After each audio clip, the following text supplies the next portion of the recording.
आज के इस वीडियो में लेक्चर में हम बात करेंगे चरक सूत्र स्थान का चैप्टर नंबर 15 जिसका नाम है उपकल्पनीय में अध्याय। प्रीवियस लेक्चर्स में हमने चरक सूत्र स्थान 13 एंड 14 डिस्कस किया था, जिसमें हम स्नेहन और स्वेदन के बारे में पढ़ चुके थे। जब हम किसी पर्सन का अच्छे तरीके से क्या करा चुके होते हैं, स्नेहन और स्वेदन करा चुके होते हैं, तब हम क्या कराते हैं, उसका पंचकर्म कराते हैं, हम उसका संशोधन कराते हैं। ठीक है, तो अब यहाँ से हमारा स्टार्ट होने वाला है संशोधन। सबसे पहले हमारा टॉपिक दिया संशोधन की प्रक्रिया क्या होती है। सबसे पहले क्या करना है, सर्वप्रथम गृह का निर्माण करें और सामग्री का संग्रह करें। मतलब एक ऐसा गृह प्रिपेयर करें जहाँ पे क्या हो, सारी सामग्री वगैरह प्रेजेंट हो। उसके बाद क्या करें, जिस व्यक्ति का संशोधन कराना है उसका स्नेहन स्वेदन करा लें, जैसे हमने पहले पढ़ा था। स्नेहन स्वेदन करा लें और स्नेहन स्वेदन कराते करते समय यदि रोगी को शारीरिक और मानसिक कोई भी तीव्र रोग सहसा हो जाए तो पहले उस रोग को शांत करें। मतलब जैसा हमने बताया कि उसको पंचकर्म कराने से पहले क्या कराते हैं, स्नेहन स्वेदन कराते हैं। लेकिन स्नेहन स्वेदन कराते समय कोई भी अगर वहां पे रोग उत्पन्न हो गया है तो ये बताया गया है कि पहले आप उसके रोगों को शांत करा लें। या तो शारीरिक रोग है तो उसको शांत करा लें, या फिर मानसिक रोग है उसको शांत करा लें। पंचकर्म में स्नेहन स्वेदन के बाद पहले वमन कराया जाता है। तो स्नेहन स्वेदन के बाद सबसे पहले क्या कराया जाता है, वमन कराया जाता है। यदि वमन औषध पुनः पिलानी आवश्यक समझे तो स्नेहन स्वेदन के बाद ही वमन औषध पिलाएं। मतलब यहाँ पे क्या कहा गया है, मान लो आप क्या करा रहे हो, किसी का वमन करा रहे हो, ठीक है, तो आपने क्या कराया, उसको औषधि पिलाई, वमन औषधि पिलाई, और उसका सही तरीके से वमन नहीं हुआ है, ठीक है, तो यहाँ पे ये नहीं कहा है कि आप उसको दोबारा वमन औषधि पिला दो। फिर आप क्या करोगे, पहले फिर से पूर्व कर्म करोगे। मतलब क्या करोगे, पहले उसका स्नेहन कराओगे, उसका स्वेदन कराओगे, फिर उसके बाद ही क्या कराओगे, उसको वामक औषधि पिलाओगे, यानी कि उसका फिर से दोबारा से तभी वमन कराओगे। ये बात यहाँ पर क्लियर कर दी गई है। ठीक है, इसके बाद हमारा बात करते हैं वमन कर्म क्या होता है। तो मदन फल कषाय से क्या करते हैं, वमन कर्म को कराते हैं। मदन फल आप जानते हो, रेंडिया डोमिटेरम, ठीक है, इसमें क्या कराते हैं, इसका कषाय बनाते हैं और उससे ही क्या कराते हैं, वमन कर्म कराते हैं। तो यहाँ पे कब कराना है, जब शरीर या मानसिक तीव्र व्याधि शांत हो जाए, जब रोगी स्वस्थ हो जाए, तो स्नेहन और स्वेदन उचित मात्रा में हो। जिस व्यक्ति का हो गया हो, मतलब जिसका स्नेहन और स्वेदन अच्छी प्रकार से हो गया हो, ऐसे व्यक्ति को क्या करना चाहिए, जब उसका मन प्रसन्न हो उसे क्या करना चाहिए, जो व्यक्ति समपूर्वक रात्रि में शयन कर चुका हो, मतलब अपनी निंद्रा जो है वो सही टाइम से रात में सो चुका हो, जिसका पहले का खाया हुआ अन्न पाचन हो चुका हो, जिसका पहले का जो उसने अन्न सेवन किया है वो पच चुका हो और अच्छी प्रकार पच गया हो और शीर से स्नान कर चुका हो, ऐसे रोगी को, ठीक है, जब उसके क्या हो चुका, अपने शरीर में चंदन आदि का लेप लगाया हो, फूलों की माला धारण किए हो, सुंदर वस्त्र धारण किए हो, जो व्यक्ति देवता, अग्नि, ब्राह्मण, गुरु, वृद्ध, वैद्य की विधि पूर्वक पूजा कर चुका हो, उसे अच्छे नक्षत्र, तो नक्षत्र को देखते हुए और मुहूर्त को देखते हुए, ठीक है, ब्राह्मणों द्वारा क्या करना चाहिए, स्वस्थ वचन कराकर मंत्रों से, पहले मंत्र उच्चारण वगैरह करना है, अभिमंत्रित मधु, मुलेठी, सेना नमक, राव से युक्त मदन फल कषाय की मात्रा पिलाएं। तो क्या क्या रखना है मदन फल कषाय में आपको, यानी कि मदन फल को हाथ में अभी मधु लेना है, मुलेठी लेना है, सेंधा नमक लेना है, राव, ठीक है, ये लेना है। तब हमें क्या बनाना है, उसके साथ मदन फल का कषाय उसको पिलाना है। वमन औषधि पीने का समय क्या बताया गया, प्रातः काल बताया गया। तो कब पिलाना है उसको, सुबह के टाइम पिलाना है, अर्ली अर्ली मॉर्निंग में पिलाना है, ठीक है। अगर अजीर्ण में यदि संशोधन किया जाए तो उसका फल क्या हो जाता है, विपरीत हो जाता है और शरीर में गलानी और कोष्ठ में विबंध हो जाता है। ठीक है, अगर वहां पे क्या करा रहे हो, उस किसी को अजीर्ण है, उसका डाइजेशन नहीं हुआ है और आप उसको वमक औषधि पिला दोगे तो वमक औषधि क्या हो जाएगी, वहां पे स्रोत अवरोध होने की वजह से हमारी बॉडी में ही रह जाएगी और वो क्या करेगी, हमारे कोष्ठ में विबंध करेगी, कॉन्स्टिपेशन करेगी। यहाँ वमन का पहले उपदेश किया गया है।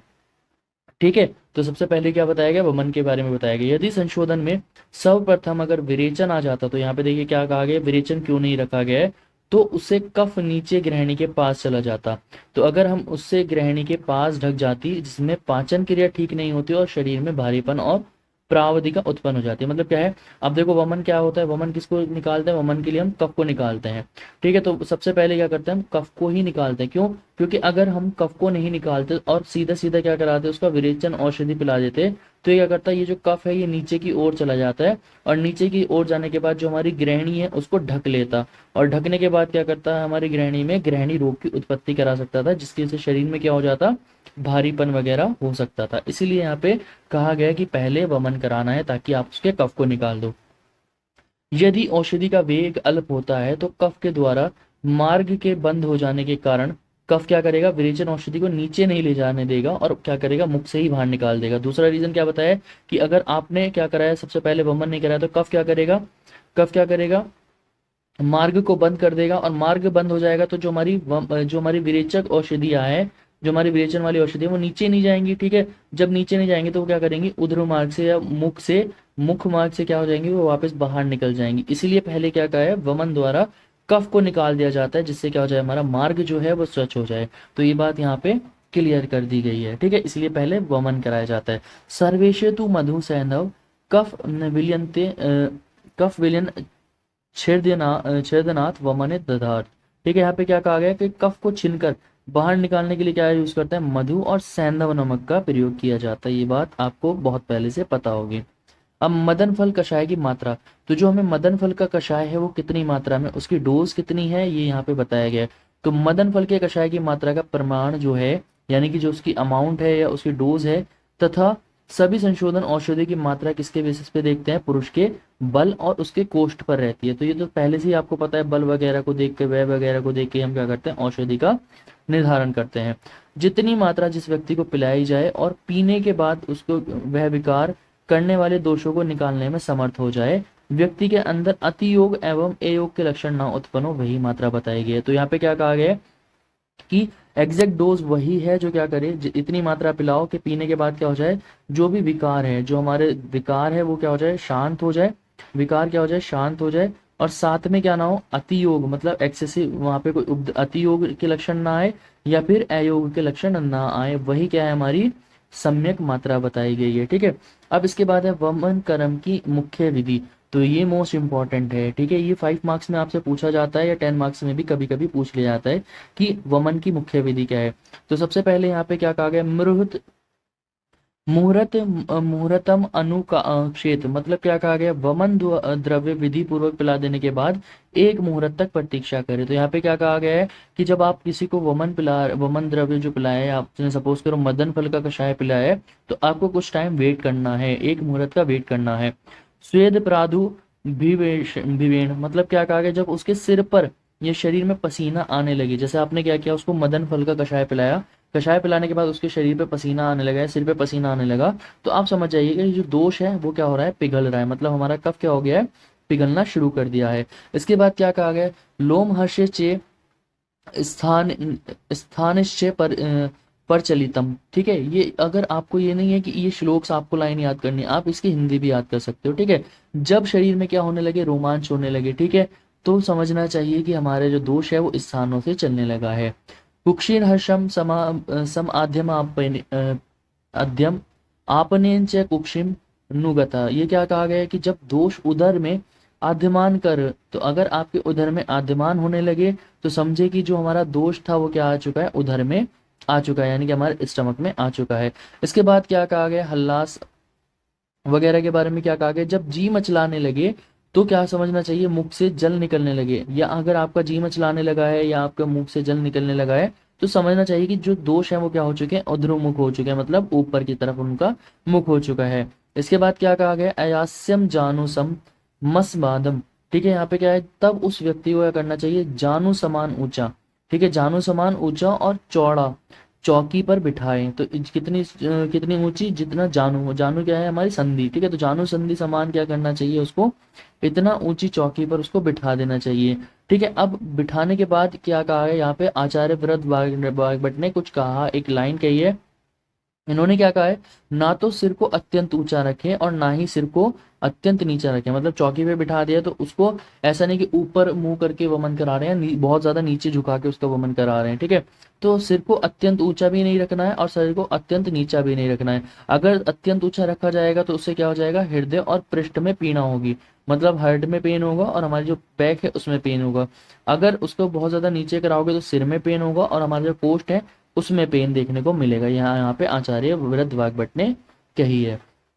इसके बाद है वमन का अयोग के लक्षण। अयोग के लक्षण क्या मिलेंगे, वमन के वेग का किसी विशेष कारणवश बाहर ना निकलना, मतलब हमने वमक औषधि पिलाई तो वमन हुआ ही नहीं है, या केवल औषधियों का ही बाहर निकल जाना, जो औषधि पिलाई वही बाहर निकल गई, या वेगों का विभ्रंश और विभस्त हो जाना अयोग का लक्षण बताया गया। तो यहाँ पे अयोग के लक्षण की बात की गई है। इसके बाद है हीन योग होने पर उसकी चिकित्सा। मान लो अगर क्या कहा गया है कि वमन सही प्रकार से नहीं हुआ, वमन का हीन योग हुआ है, तो क्या बताया गया, हीन वेग में क्या बताया, कणाधारणी सिद्ध आध्र लवणों उदके, मतलब क्या कहा गया, पिपली और अम्ल का यहाँ पे वर्णन किया गया है। ठीक है, इसको पिलाना है। वमन के सम्यक योग का लक्षण क्या बताया गया कि सही प्रकार से वमन हो चुका है कि नहीं, तो उचित समय पर वेगों का निकलना। ठीक है, वमन का वेग निकलना मतलब वोमिटिंग का होना। ठीक है, और उसमें कष्ट नहीं होता है, जब वमन निकल और कर रहे होते हैं उसमें कष्ट ना होना। पहले क्या निकलता है क्रम से, पहले कफ निकलेगा, उसके बाद पित्त निकलेगा, उसके बाद वायु का निकलना। पहले कफ निकले, फिर पित्त, और पित्त फिर क्या निकले, वायु निकले। और समय वेगों का बंद हो जाना, और खुद से ही जो वमन वेग थे वो खुद से रुक जाए, यही यहाँ पे सम्यक योग का लक्षण बताया गया। तो पहले क्या होता है, सबसे पहले लाला स्राव होता है, फिर उसके बाद औषधि निकलती है, फिर कफ निकलता है, फिर पित्त निकलता है, और फिर हमारा वात निकलता है। ठीक है, यहाँ पे बात कर लीजिएगा। तो इस तरह से क्या है, ये पूरा एक सीक्वेंस है, जिस सीक्वेंस में हमारे जो हमारा वमन होता है उसमें क्या क्या निकल रहा होता है। पहले क्या होता है, लालच राव होता है। ठीक है, लालच राव में क्या होगा, आप समझ जाएंगे वमन होने वाला है। उसके बाद औषधि निकलेगी, जो भी औषधि पिलाई गई है। औषधि के बाद हमारा कफ निकलेगा, कफ के बाद हमारा पित्त निकलेगा, और पित्त के बाद क्या निकलता है, हमारा वात दोष बाहर निकल जाता है। अब हम बात करते हैं दोषों के प्रमाण अनुसार संयोग योग का लक्षण। अगर देखो किस तरह से पता लगेगा कितना हुआ है, तो अगर तीक्ष्ण है तो 2 शेर, मतलब 2 शेर तक निकलता है। ठीक है, और अगर मध्यम है तो 1 शेर वमन मिलेगा, और अगर मृदु है, मृदु वमन आपको पता लगा है कि वमन मृदु हुआ है, तो आधा शेर इसका अमाउंट बताया गया है। ठीक है, इसके बाद है वेग के अनुसार कितने वेग आएंगे। अगर एबल है तो कितना बताया गया, 4 वेग बताया गया, इतना वमन कराना है जिसमें बस केवल 4 वेग है, मतलब वोमिटिंग 4 बार करे। इसके बाद मध्यम है तो 6 वेग बताए गए हैं, और प्रबल है तो 8 वेग का वर्णन यहाँ पे किया गया है। इसके बाद हम बात करते हैं वमन के अतियोग के लक्षण। अगर किसी में वमन का अतियोग हो जाए तो क्या लक्षण मिलेंगे। वमन के अधिक हो जाने पर क्या मिलेगा, झागदार रक्त की चंद्रिकाएं निकलती हैं, और यही वमन का अतियोग बताया गया है। ठीक है, तो क्या निकलेगा, रक्त निकलना शुरू हो जाएगा। ठीक है, रक्त की चंद्रिकाएं निकलना शुरू हो जाएंगी, मतलब क्या होगा, जो हमारा वमन होगा उसमें रेड जो हमारा ब्लड है वो भी साथ में आना शुरू हो जाएगा। वमन कर्म के अतियोग तथा अयोग से उपद्रव बताए गए हैं, कौन कौन से उपद्रव हो सकते हैं, कॉम्प्लिकेशंस हो सकते हैं। उसकी संशोधन व्यापद या चतुष्पाद की विगुणता से उत्पन्न व्यापद, यहाँ पे ये कॉम्प्लिकेशंस बताए गए हैं कि अगर वहाँ पे या तो चतुष्पाद जो हमारे चिकित्सक वगैरह सही नहीं है, ठीक है, उसकी वजह से क्या कॉम्प्लिकेशंस हो सकते हैं, या अगर वमन कर्म सही से नहीं हुआ है तो उसकी वजह से क्या कॉम्प्लिकेशंस हो सकते हैं। तो क्या कॉम्प्लिकेशंस होंगे, पेट का फूल जाना होगा, ऐसा लगेगा गुदा में कोई कैंची चला रहा हो, पेट में कोई कैंची चला रहा हो, मुख का लाला स्राव होना, हृदय में ग्रह होना, अंगों में जकड़ाहट होना। ठीक है, शरीर में वेदना होना। ठीक है, जीव रक्त का निकलना, औषधियों का विभ्रंश होना, शरीर का जकड़ जाना, ये सारे या बिना परिश्रम थक जाना, ये सारे क्या बताए गए हैं, वमन के अतियोग के लक्षण बताए गए हैं, अयोग के लक्षण बताए गए हैं। इसके बाद हम बात करते हैं वमन कर्म के बाद धूमपान। तो वमन कर्म के बाद क्या बताया गया, धूमपान बताया गया है। तो सम्यक रूप से वमन हो जाने के पश्चात रोगी के हाथ पैर और मुख को भली भांति धो लें, और धोने के बाद क्या करें, एक मुहूर्त मात्र आश्वासन देकर स्नेहन, विरेचन या प्रायोगिक। तो यहाँ पे जो आपको धूमपान पता है, 3 टाइप के बताए गए, स्नेह, प्रायोगिक और हमारे विरेचनिक। धूम में से कोई एक धूम आवश्यकता अनुसार करा देना चाहिए, मतलब धूमपान कौन सा कराना है, या तो स्नेहिक, विरेचनिक या प्रायोगिक, केवल एक कराना है कोई भी वमन के बाद। तो देखिए वमन के बाद क्या कहा गया है, वमन और नशे के बाद तो धूमपान अलाउ किया गया है, लेकिन वमन और उसके बाद अगर आपने विरेचन कराया तो धूमपान अलाउ नहीं किया गया है। ठीक है, विरेचन में धूमपान नहीं देते हैं। इसके बाद है संसर्जन कर्म। संसर्जन कर्म को हम क्या कहते हैं, पश्चात कर्म। तो देखो मैंने बताया था जब भी हमारा कोई ऑपरेशन होता है तो उससे पहले, ऑपरेशन से पहले क्या करते हैं, प्री ऑपरेटिव प्रोसीजर्स करते हैं, और उसके बाद क्या करते हैं, पोस्ट ऑपरेटिव प्रोसीजर। तो मतलब वही है, जैसे मैंने पंचकर्म कराया, पंचकर्म से पहले क्या कराया था हमने, स्नेहन और स्वेदन कराया था। ठीक है, स्नेहन स्वेदन के बाद जो हम कर्म कराते हैं वो होता है पश्चात कर्म। ठीक है, पश्चात कर्म, और पश्चात कर्म में ही क्या आता है, हमारा संसर्जन कर्म आता है। संसर्जन कर्म क्या होता है, इसको हम पश्चात कर्म के नाम से भी जानते हैं। ये बहुत ज़्यादा आवश्यक होता है, और क्यों आवश्यक होता है, क्योंकि हमारा बल और अग्नि को बढ़ाने के लिए होता है। तो देखो जैसा हमने किसी का पंचकर्म कराया, वमन आदि कर्म कराया, ठीक है, तो जब हमने उसका पंचकर्म कराया तो उसमें पंचकर्म में क्या हो जाएगा, जो अग्नि थी वो क्या हो जाएगी, जठर अग्नि का बल क्या हो जाएगा, कम हो जाएगा, जो शरीर का बल था वो कम हो जाएगा। ये सारी चीजें यहाँ पे देखने को मिलेंगी।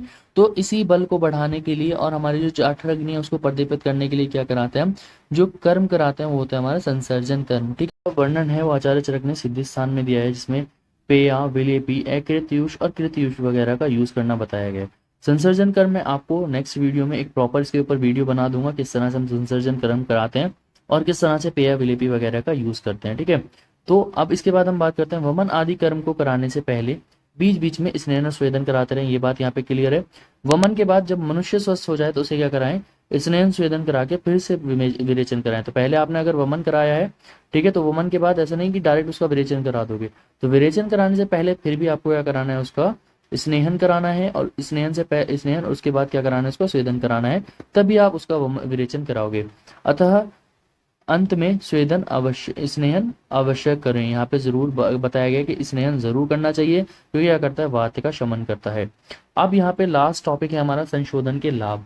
तो जो हमारा संशोधन कर्म है उससे क्या क्या बेनिफिट मिलते हैं, तो देखिए यहाँ पे एक मोस्ट इंपॉर्टेंट लाइन यहाँ पे है कि शारीरिक दूषित वात, पित्त, कफ या मूत्र, पुरीष तथा मल को दूर करने वाली, रोगों को नष्ट करने वाली, बल वर्ण को बढ़ाने वाली संशोधन औषधियों को पीकर मनुष्य अधिक दिन तक आरोग्यता को प्रदान करता है। तो यहाँ पे ये बात की गई है कि मतलब संशोधन से क्या मिलता है, आरोग्यता मिलता है। और संशोधन में एक लाभ और यह है कि जब आप किसी का संशोधन कराते हो ना, तो जो हमारे दोष हैं एक बार शांत हो जाते हैं, एक बार शांत होते हैं तो पुनः रोगों की उत्पत्ति नहीं करते, पुनः रोग उत्पत्ति नहीं करते, मतलब दोबारा से रोगों की उत्पत्ति नहीं करते। लेकिन अगर आप किसी का संशमन करा रहे हो, दोषों को बॉडी में ही शांत करा रहे हो, तो वो क्या कर सकते हैं, वो बॉडी में शांत हो जाएंगे कुछ समय के लिए, लेकिन वो क्या कर सकते हैं, पुनः रोग